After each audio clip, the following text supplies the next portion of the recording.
Just because we claim, or there's a claim that the book comes from God, doesn't mean every Dick, Tom, and Harry will just take it, read it, and understand.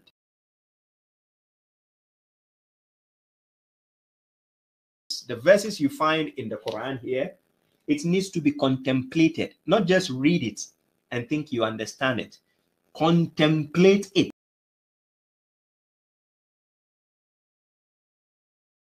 Because you need to reflect deeper, or somebody to break it down for you. Because you need to reflect deeper, or somebody to break it down for you.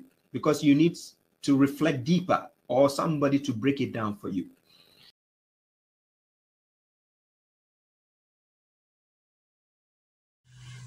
أعوذ بالله من الشيطان الرجيم بسم الله الرحمن الرحيم السلام عليكم ورحمة الله وبركاته. May the peace and blessings of Allah be on us all. We have met again to expose the Hadith rejectors, and today I am going to show you a video.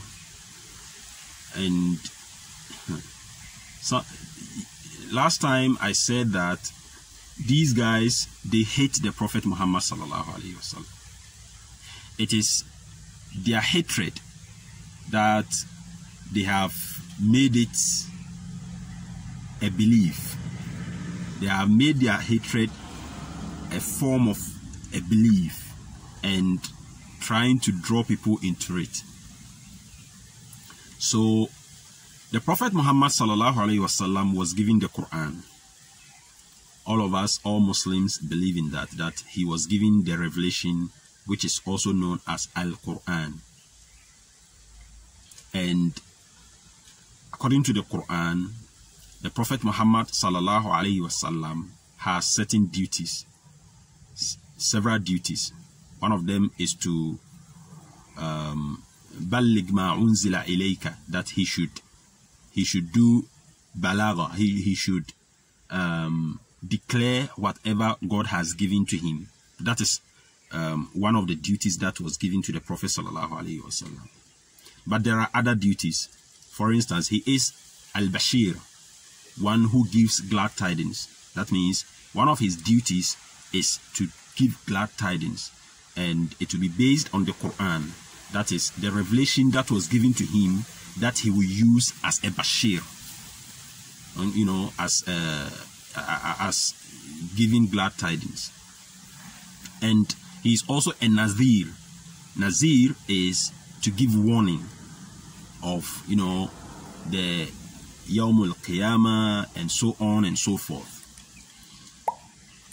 But there are also other duties that were given to the Prophet sallallahu alaihi wasallam. The Prophet Muhammad sallallahu alaihi wasallam, according to the Quran, is also a teacher. He is a teacher.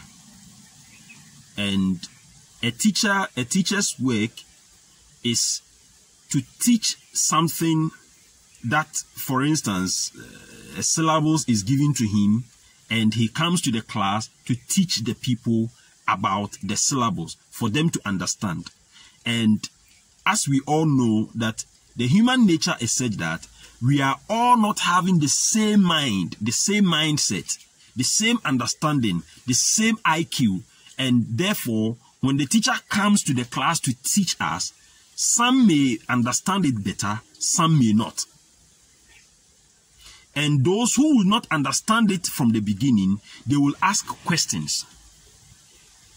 Sometimes in a textbook, when the teacher brings a textbook, some of the questions that the students will ask, you will see that those same questions are asked in the textbook and answers provided. But there are times that the teacher will have to use examples that may not be literally written in the textbook. That is not to say that when the teacher uses those examples to explain his message to the people, he is contradicting or he is associating something with that of God. No. For instance, we have means of transport today that was not there at the time of the Prophet Muhammad sallallahu alaihi wasallam. So if through revelation the Prophet Muhammad sallallahu alaihi wasallam was giving that message and was shown those means of transport that we have today, he would have a better appreciation of certain words that are used in the Quran. And when he is explaining those to the companions as a teacher, he can be at a better place to explain it to them by using certain examples to them for them to better appreciate what the verses are saying. Now, these Quranists come and say that, no, as far as the Sunnah of the Prophet Muhammad sallallahu alaihi wasallam is concerned, we should throw it away. As far as the Hadith of the Prophet Muhammad sallallahu alaihi wasallam are concerned, we should throw them away, because the Quran is enough. Before this, nobody had said that the Quran is not enough. And I know some of them may cut this portion and use, but I'll repeat it. If you want to cut it, no problem. I am saying that before this time, no Muslim had said that the Quran is not enough. The Quran is enough as a guidance, but that guidance cannot be comprehended equally by all. And at a certain time, the Prophet Muhammad sallallahu alaihi wasallam would need to explain certain things to those who did not understand. Sometimes he would do that explanation through his life, so that when the Quran says that وَعِبَادُ الرَّحْمَنِ يَمْشِي عَلَى الْأَرْضِ حَوْنًا وَإِذَا خَاطَبَهُمُ الْجَاهِلُونَ قَالُوا سَلَامًا, this is only a test. The practical aspect will be done by the life of the Prophet Muhammad sallallahu alaihi wasallam himself. And when he does so, that is when the companions will better understand what the verse has said. That the servant of the gracious God are those who walk on the land like in humbleness. And when the ignorant people insult them, they say salam.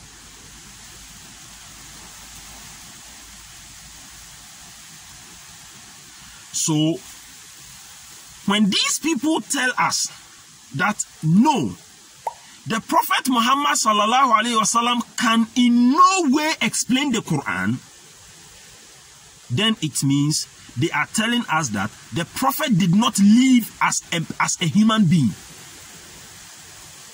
But if he lived as a human being, then we should know that his life is an explanation of the Quran.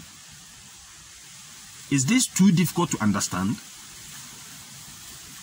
If you say that the Prophet did not live, the Quran was thrown from Allah to him, and then he just brought and gave to the people and then left the world. If that is what you are saying, then we have something to talk about. But if he lived as a human being, then just as every human being's life can be documented, so shall the Prophet's life can also be documented. And if it is documented, then it is the life that he lived, which is an explanation to the Quran. This should not be too difficult to understand. If you have a little understanding, this should not be too difficult to understand. I will not use insults like your people do. I'm going to show you a video and you hear him. For him, he is the most wise. He's even wiser than the Prophet Muhammad sallallahu alaihi wasallam, according to him. And therefore, anyone who doesn't accept his message is a fool, is a dumb, and is so on and so forth. So I'm going to show you some of the videos, and you'll understand what I mean when I say those things. So the Prophet used his life as an explanation. He used his words as an explanation. Now, these people are saying that no, we should not depend on the Quran. We should not depend on the Hadith.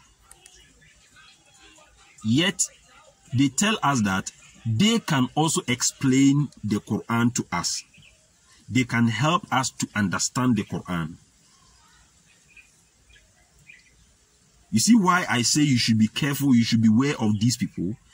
We should not depend on the Quran, on the Hadith of the Prophet sallallahu alaihi wasallam. We should not depend on the Sunnah of the Prophet sallallahu alaihi wasallam. And they are now coming to tell us that they can guide us to understand the Quran.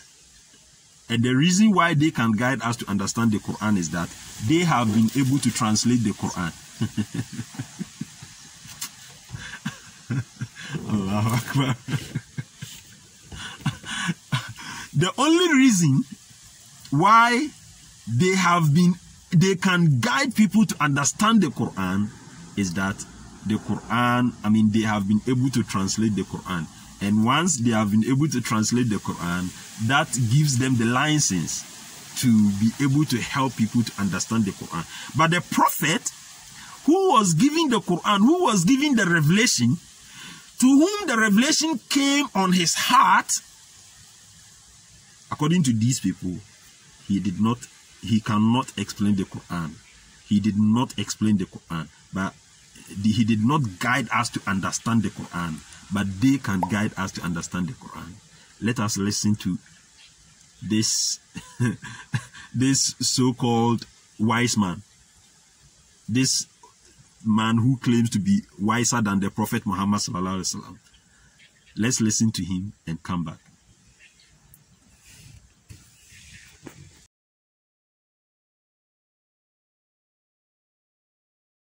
And Quran chapter 38 verse 29, God clearly tells the prophet, he says what? He says, Kitabun anzalnahu ilayka mubarakun liyadabbaru ayatihi waliyatazakkara ulil albab.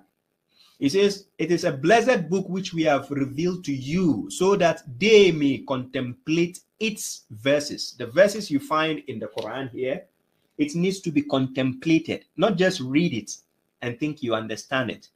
Contemplate it, right? So that those of intelligence, or those who possess intelligence, will now what? Be mindful or take heed of it. So even in a classroom, when we all went for our academics, even in the classroom, when a teacher is teaching you something from a syllable, right? You can read from a book multiple times, but you still not understand it because you need to reflect deeper or somebody to break it down for you. Because you need to reflect deeper or somebody to break it down for you.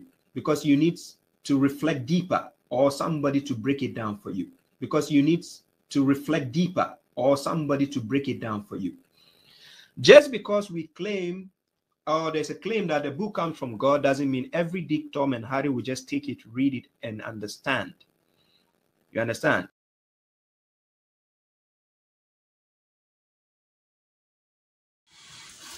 Did you hear him?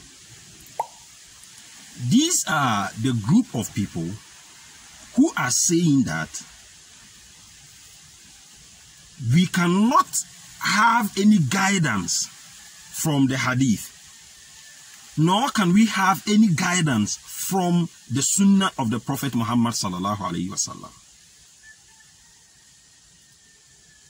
But they are saying that they can give guidance for people to understand, because the fact that the book is from God does not mean any Tom, Dick, and Harry can read it and understand it. But you say the Quran explains everything. So why can't they read it and understand it? It is because we are human. And as human, we do not have the equal understanding capacity. We do not have equal akal. And therefore, we have to depend on people who understand the Quran better to appreciate the verses of the Quran. But the question is, who understands the Quran better than the Prophet Muhammad sallallahu alaihi wasallam himself, who was giving the book? When the Quran says that وَيُعَلِّمُهُمُ الْكِتَابِ, he will teach you the book. Who understands it better than he who received the revelation?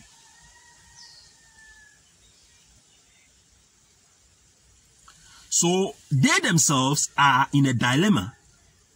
They are fighting with their own subconscious mind, saying at one point within the conscious mind that, oh, there cannot be any guidance apart from the Quran. But within their subconscious mind, they are fighting with themselves and saying that, no, not every person can understand it. Not everyone can get the true understanding of that guidance. And therefore, they need an external help. But that external help, according to them, cannot come from the Prophet Muhammad sallallahu alaihi wasallam, but should come from other people. People who came 1,400 years and over. That understanding cannot come from the Prophet. That understanding cannot come from the Prophet's companion, but it can come from people who are nothing. So you see why I say that they hate the Prophet. You see why I say that they are like Paul, who came to destroy the message of Nabi Isa alayhi salam. Hopefully, you get the message that I want to send across. Hopefully. Because it is a very dangerous group that if you don't take care, they try to use some subtle way to pull you into accepting something that God himself has rejected. Accepting, because God himself says that the Prophet will teach the book. So if you come and tell us that the Prophet did not teach the book, what are you talking about? That is why I said their argument pull us from understanding the Quran. I'll end here for now, and we shall come again with another video. Please subscribe to my channel and share our videos for everyone to know, because we have not started yet. The kind of information we have to show to the world to prove that erroneous belief that it is only the Quran, it is only the Quran, we haven't started yet. So share the videos for everyone to get it. But my main concern is to get some Hadith rejectors to accept the challenge to respond to the videos. So far, they are afraid to do that. Even because they say on their platforms that do not go on these people's platform, do not do this, and they will humiliate you and so on and so forth. But hopefully, some who are sincere will see the light and accept the truth. Wassalamu alaikum wa rahmatullah wa barakatuhu.